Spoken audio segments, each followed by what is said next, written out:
Shalom, selamat pagi. Salam sehat bagi kita semua.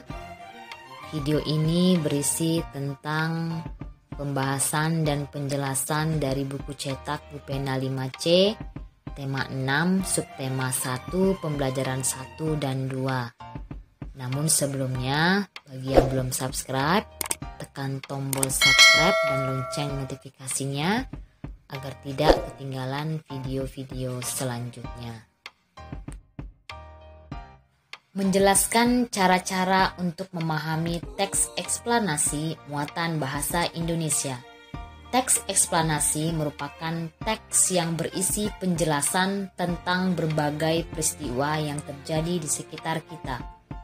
Teks eksplanasi disajikan harus sesuai dengan fakta. Teks eksplanasi memiliki struktur yaitu pernyataan umum, deretan penjelas, dan kesimpulan.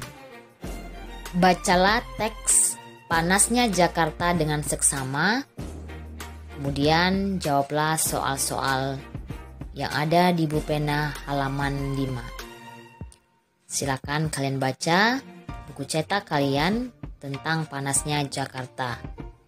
Setelah kalian membaca, jawablah pertanyaan berikut. Apa topik pada teks tersebut? Jawabannya adalah topik teks adalah suhu udara di Jakarta. Soal nomor 2, tuliskan kata-kata kunci dari teks tersebut, kemudian temukan artinya dengan menggunakan Kamus Besar Bahasa Indonesia. Kata kunci yang pertama adalah suhu, artinya ukuran kuantitatif terhadap temperatur, panas, dan dingin diukur dengan termometer. Kata kunci yang kedua adalah musim, artinya waktu tertentu yang bertalian dengan keadaan iklim. Yang ketiga, kemarau, artinya kering yang berhubungan tentang musim. Kemudian yang keempat, pancaroba, artinya peralihan musim antara musim kemarau dan musim hujan.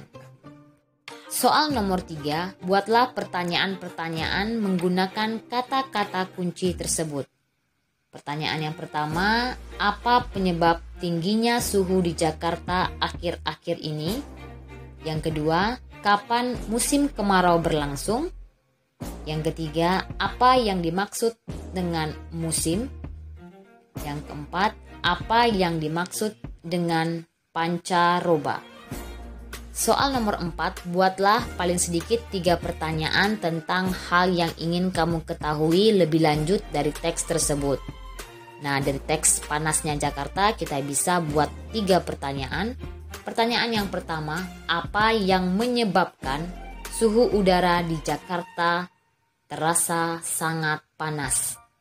Yang kedua, mengapa tidak semua wilayah Indonesia masuk musim kemarau? Pertanyaan yang ketiga, apa yang menjadi tanda musim kemarau menurut Halimur Rahman dari PSTA di Lembaga Penerbangan dan Antariksa Nasional? Selanjutnya, materi membuat ringkasan dan kesimpulan dari teks eksplanasi muatan bahasa Indonesia. Berikut hal-hal yang perlu diperhatikan dalam membuat ringkasan. Yang pertama, bacalah teks dengan seksama. Yang kedua, catatlah gagasan utama dari setiap paragraf. Yang ketiga, ubahlah gagasan utama menjadi kalimat efektif. Yang keempat, rangkailah kalimat-kalimat tersebut sehingga menjadi paragraf yang padu. Yang kelima, pastikan kamu menggunakan kosakata baku dan ejaan yang sesuai pedoman umum ejaan bahasa Indonesia. Bacalah teks suhu dan termometer dengan seksama, kemudian jawablah soal-soal pada Bupena 5C halaman 8. Dahulu orang mengalami kesulitan untuk mengukur suhu suatu benda dengan akurat. Namun seiring berkembangnya zaman, para ilmuwan telah menyelidiki dan menemukan alat pengukur suhu dengan tepat dan dapat dipakai secara internasional, yaitu termometer. Ada banyak jenis termometer, tetapi cara kerjanya bergantung pada sifat zat yang berubah karena pengaruh suhu. Umumnya, termometer yang digunakan saat ini terbuat dari pipa kaca yang diisi zat cair seperti raksa atau alkohol. Jika mengalami kenaikan suhu, kedua zat ini akan memuai. Selain itu, ada juga termometer yang terbuat dari bahan padat dan gas. Termometer yang berbahan kaca dan berisi zat cair memanfaatkan sifat termometrik, yaitu volume zat cair memuai jika dipanaskan dan menyusut jika didinginkan. Pemuaian dan penyusutan zat cair akan mempengaruhi tinggi zat cair dalam pipa kaca termometer. Jika pada pipa kaca diberi skala, zat cair tersebut akan menunjuk angka tertentu yang merupakan besar suhu benda yang diukur. Soal yang pertama, tuliskan gagasan pokok dan ringkasan dari teks suhu dan termometer. Gagasan pokok teks suhu dan termometer adalah seiring berkembangnya zaman, para ilmuwan telah menyelidiki dan menemukan alat pengukur suhu dengan tepat dan dapat dipakai secara internasional, yaitu termometer. Ringkasan teksnya adalah termometer yang digunakan saat ini terbuat dari pipa kaca yang diisi zat cair seperti raksa atau alkohol. Jika mengalami kenaikan suhu, kedua zat ini akan memuai. Soal nomor 2, tuliskan kesimpulan dari teks suhu dan termometer. Jawabannya adalah kesimpulan teks tersebut. Jadi, alat yang digunakan untuk mengukur suhu adalah termometer. Ada banyak jenis termometer, tetapi cara kerjanya bergantung pada sifat zat yang berubah karena pengaruh suhu. Mengidentifikasi sumber energi panas pada benda-benda di sekitar muatan IPA. Kita akan dapat merasakan panas karena terjadi perpindahan panas atau kalor. Panas dapat berpindah melalui benda-benda logam. Sumber energi panas yang digunakan dalam aktivitas gambar adalah air panas. Menjelaskan pengaruh kalor terhadap benda, perhatikan skema perubahan wujud benda karena pengaruh kalor berikut. Yang pertama adalah perubahan wujud membeku, merupakan perubahan wujud dari benda cair menjadi padat. Contohnya adalah air yang disimpan di freezer, lilin cair yang mengeras, dan larutan agar-agar yang mengeras. Yang kedua adalah mencair, merupakan perubahan wujud dari benda padat menjadi cair. Contohnya, lilin yang dipanaskan, es krim yang didiamkan di ruang terbuka, dan mentega yang dipanaskan. Perubahan wujud benda yang ketiga adalah menguap, merupakan perubahan wujud dari benda cair menjadi gas. Contoh, air yang direbus akan dibiarkan lama-kelamaan akan habis. Kemudian, parfum yang disemprot ke ruangan, dan air yang menguap ketika dijemur di bawah sinar matahari. Yang keempat adalah mengembun, merupakan perubahan wujud dari benda gas menjadi cair. Contohnya, titik-titik air di daun pada pagi hari, kemudian dinding luar gelas menjadi basah saat gelas diisi air es. Perubahan wujud yang kelima adalah menyublim, merupakan perubahan wujud dari benda padat menjadi gas. Contohnya adalah kapur barus yang disimpan di lemari. Kemudian yang keenam, mengkristal atau mendeposisi, merupakan perubahan wujud dari benda gas menjadi padat. Contohnya, gas karbon dioksida yang dibekukan menjadi es kering. Suhu dapat diukur menggunakan termometer. Ada 4 satuan termometer yang biasa digunakan, yaitu Celcius, suhu kisaran 0 sampai 100 derajat. Yang kedua Reaumur, suhu kisaran 0 sampai 80 derajat. Yang ketiga Fahrenheit, suhu kisaran 32 sampai 212 derajat. Dan yang terakhir adalah Kelvin, suhu kisaran 273 derajat sampai 373 derajat. Di situ sudah ada gambar termometer yang menggunakan skala Celcius dan Fahrenheit. Bupena 5C halaman 5 dan 6. Pertanyaan yang pertama. Lengkapilah kalimat berikut dengan jawaban yang tepat. A. Saat mengaduk air teh panas, Komang merasakan panas pada bagian gagang sendok. Bagian yang berperan sebagai sumber energi panas adalah jawabannya air teh panas. B. Ibu memasak air menggunakan kompor gas. Bagian yang berperan sebagai sumber energi panas adalah jawabannya kompor gas. Yang C. Ayah memasak nasi menggunakan rice cooker. Bagian yang berperan sebagai sumber energi panas adalah rice cooker. Pertanyaan yang kedua, perhatikan kegiatan berikut. Apa nama kegiatan sumber energi panas yang digunakan dan manfaat dari kegiatan pada gambar? Jelaskan. Jawabannya, nama kegiatannya adalah berkemah. Sumber energi panas adalah api unggun. Manfaat kegiatan tersebut yaitu manfaat menyalakan api unggun pada saat berkemah adalah menghangatkan tubuh pada malam hari. Pertanyaan yang ketiga, lengkapilah tabel berikut. Yang pertama di situ ada kegiatan menyetrika. Alat yang digunakan setrika. Sumber energi panasnya adalah setrika. Manfaatnya melicinkan dan menghaluskan pakaian. Yang kedua, di situ ada kegiatan menjemur pakaian. Alat yang digunakan adalah jemuran. Sumber energi panas matahari. Manfaat sumber energi panas adalah mengeringkan pakaian. Mengenal tangga nada pentatonis muatan SBDP. Tangga nada pentatonis adalah tangga nada yang terdiri dari 5 nada pokok. Penta artinya 5, tun artinya nada.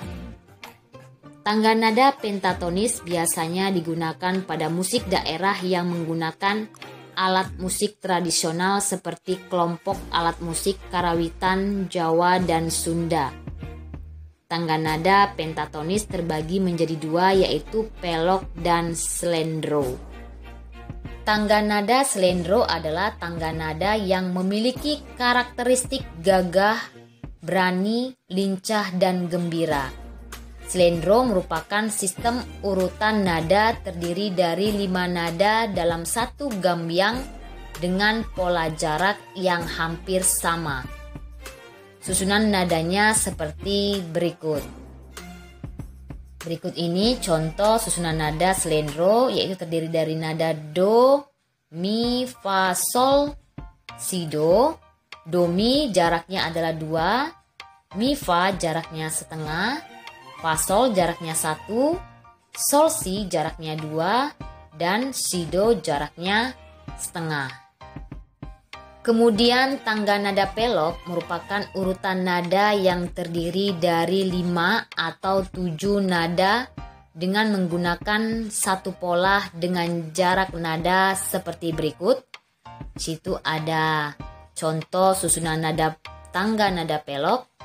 Do, re, mi, sol, la, do, re jaraknya 1, re, mi jaraknya 1, mi, sol jaraknya 1,5, sol, la jaraknya 1, dan la, do jaraknya 1,5. Bupena 5C halaman 11 muatan SBDP. Jelaskan dengan singkat pengertian dari tangga nada pentatonis. Jawabannya adalah tangga nada pentatonis merupakan tangga nada yang terdiri dari 5 nada pokok. Penta artinya 5, tun artinya nada. Yang kedua, perbedaan tangga nada diatonis dan pentatonis adalah Tangga nada diatonis adalah tangga nada yang mempunyai dua jarak tangga nada yaitu 1 dan setengah. Tangga nada pentatonis adalah tangga nada yang terdiri dari 5 nada pokok, penta artinya 5, tun artinya nada. Tangga nada pentatonis biasanya digunakan pada alat musik piano dan organ. Tangga nada pentatonis juga biasanya digunakan pada alat musik karawitan Jawa dan Sunda. Tangga nada diatonis terbagi menjadi dua yaitu tangga nada mayor dan minor, sedangkan tangga nada pentatonis terbagi menjadi dua yaitu pelok dan slendro. Soal yang ketiga, carilah partitur lagu daerah dengan tangga nada pentatonis. Setelah itu jawablah pertanyaan-pertanyaan berikut. A. Apa judul lagu daerah tersebut? Kita ambil contoh lagu daerahnya adalah Cublak Cublak Suweng. B.